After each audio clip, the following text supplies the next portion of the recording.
Existe uma promessa silenciosa que seduz quase todo investidor em algum momento da jornada.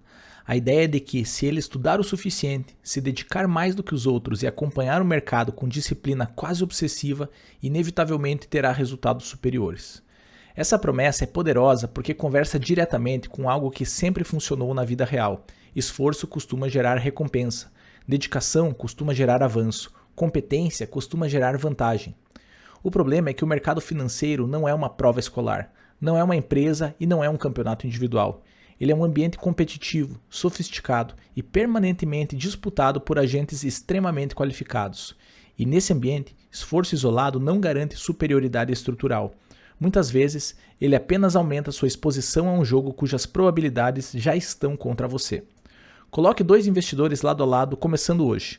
O primeiro decide estudar profundamente empresas, analisar balanços trimestrais, acompanhar teleconferências, ler relatórios, monitorar indicadores macroeconômicos e ajustar sua carteira sempre que identifica uma oportunidade.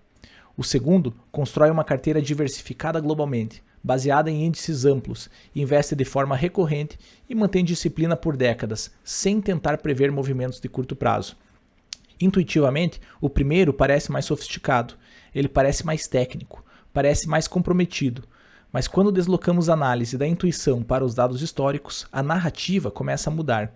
O SPIVA Scorecard, publicado pela S&P Dow Jones Indices, compara o desempenho de fundos de gestão ativa com seus respectivos índices de referência ao longo do tempo. Não estamos falando de investidores amadores, estamos falando de gestores profissionais, com equipes dedicadas, acesso direto a empresas, modelos quantitativos avançados e dedicação integral ao mercado.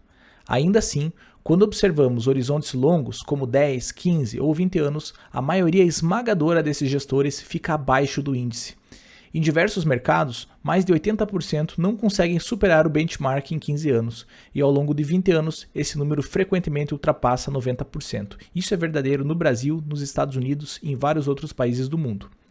Esse dado sozinho já deveria provocar desconforto, mas existe algo ainda mais relevante: a ausência de persistência.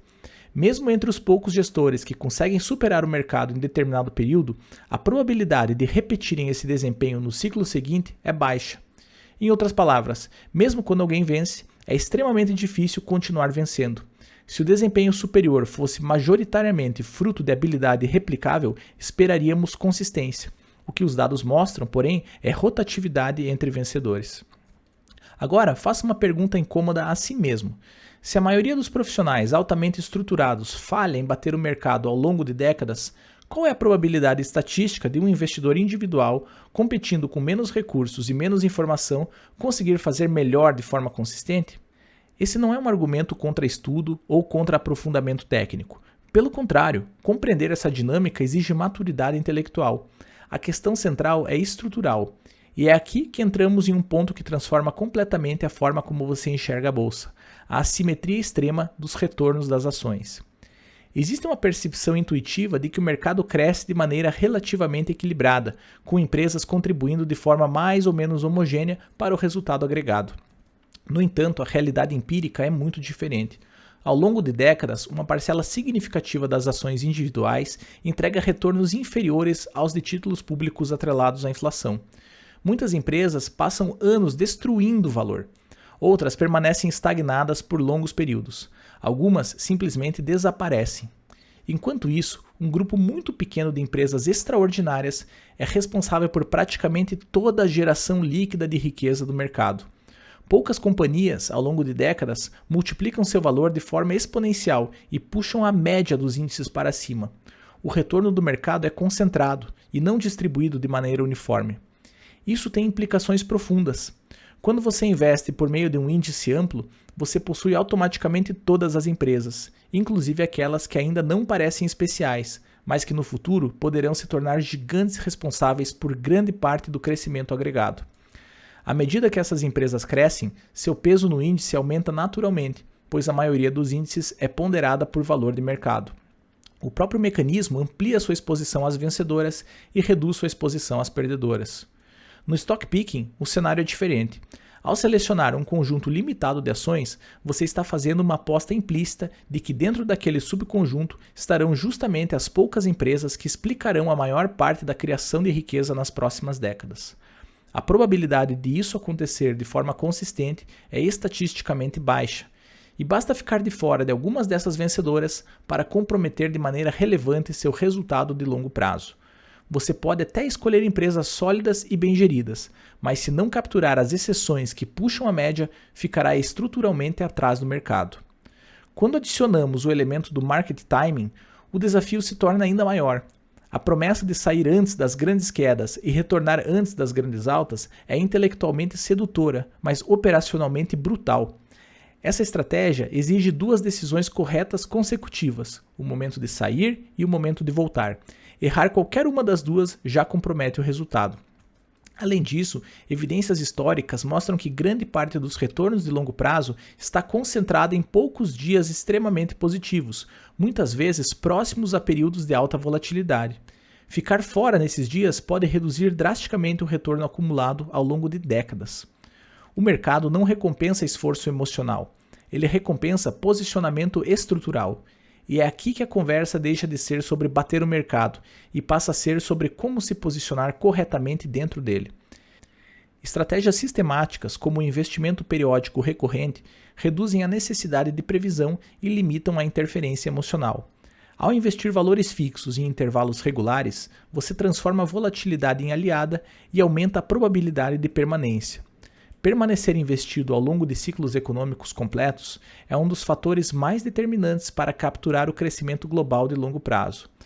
Entretanto, existe uma camada adicional de sofisticação que diferencia uma abordagem simplesmente passiva de uma gestão patrimonial verdadeiramente estratégica, o Factor Investing. Diferentemente da seleção discricionária de ações, o investimento em fatores é baseado em décadas de pesquisa acadêmica que identificaram prêmios de risco sistemáticos associados a determinadas características dos ativos. Fatores como valor, tamanho, qualidade, momentum e baixa volatilidade não surgiram de opiniões isoladas, mas de estudos empíricos extensos conduzidos ao longo de diferentes mercados e períodos históricos. O fator valor, por exemplo, parte da observação de que empresas negociadas a múltiplos mais baixos, quando avaliadas por métricas fundamentais, tendem a apresentar prêmio de retorno no longo prazo, possivelmente como compensação por riscos adicionais ou por distorções comportamentais. O fator tamanho sugere que empresas menores historicamente ofereceram um retorno adicional em relação às grandes companhias, embora com maior volatilidade. O fator qualidade busca exposição a empresas com alta rentabilidade, balanços sólidos e geração consistente de caixa. O fator momentum explora a persistência de tendências de curto e médio prazo. O fator baixa volatilidade, de maneira contraintuitiva, mostra que ativos menos voláteis podem oferecer retornos ajustados ao risco superiores. O ponto crucial é que Factor Investing não é sobre prever qual empresa será a próxima estrela. É sobre estruturar exposições sistemáticas a fontes de retorno que apresentaram evidência histórica robusta. Ele exige disciplina, diversificação e compreensão de que fatores podem atravessar longos períodos de subdesempenho antes de voltarem a gerar prêmio. Essa abordagem não elimina risco, mas transforma a tomada de decisão em um processo baseado em probabilidade e não em intuição momentânea. Construir uma estratégia patrimonial verdadeiramente sólida exige integrar diversificação global, alocação coerente com perfil de risco, rebalanceamento disciplinado, eficiência tributária, controle rigoroso de custos e, quando adequado, exposição criteriosa a fatores de risco sistemáticos. Isso não é improviso, não é aposta, é arquitetura financeira. Se você quer sair da lógica da tentativa e erro, abandonar a ilusão de que o esforço isolado vence o mercado e aprender a estruturar um patrimônio de forma técnica, estratégica e alinhada às melhores evidências disponíveis, eu organizei todo esse processo na minha formação completa. O link está na descrição. Ela foi desenhada para quem quer pensar como gestor de patrimônio e não como um especulador de curto prazo. No final, a questão não é se alguém pode bater o mercado em um ano específico. Isso sempre acontecerá.